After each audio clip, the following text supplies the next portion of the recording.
Hamas और Israel के बीच तेजी से हालात बदल रहे हैं। इसमें सबसे ज्यादा चर्चा ईरान की हो रही है। ईरान के विदेश मंत्री हसन जमीर अब्दुल्ला मध्य पूर्व के नेताओं से भी मिल रहे हैं। उन्होंने सबसे पहले सीरिया और इराक का दौरा किया, उसके बाद लेबनान और कतर पहुंचे। लेबनान में उन्होंने इजराइल चेतावनी देते हुए कहा कि अगर लेबनान का हिजबुल्लाह इसमें शामिल होता है तो ये संघर्ष मध्य पूर्व के इलाकों में भी फैल सकता है और अगर ऐसा हुआ तो इजराइल को भयंकर विरोध का सामना करना पड़ेगा। उन्होंने तुरंत गाजा पर इजराइल को हमले करने से रोकने को भी कहा। उधर सूत्रों ने बताया कि ईरान ने संयुक्त राष्ट्र के जरिए इजराइल को संघर्ष की अगर गाजा में हमले नहीं रुके तो ईरान इसमें दखल देगा, खासकर अगर इजराइल गाजा पर जमीनी हमला करता है। ईरान का ये संदेश ऐसे समय में आया है जब अमेरिका ईरान और हिजबुल्लाह को गाजा में संघर्ष शामिल होने से रोक रहा है। अमेरिका के 2 युद्धपोत इजराइल को समर्थन देने के लिए जंगी बेड़ों के साथ मध्य पूर्व के क्षेत्र में पहुंच चुके हैं। जानकारी है कि अगर ईरान हमास इजराइल संघर्ष में किसी भी तरह शामिल होता है तो इससे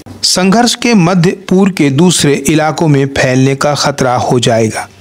इसी बीच लेबनान इजराइल बॉर्डर पर हिजबुल्लाह की ओर से मिसाइल दागे जाने पर और इजराइल की जवाबी हमले की खबरें भी आ रही हैं।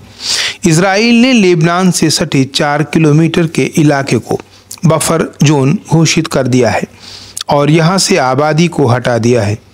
ईरान के राष्ट्रपति इब्राहिम रईसी ने कहा है कि इजराइल गाजा में जो कदम उठा रहा है वो युद्ध अपराध और नरसंहार जैसा है।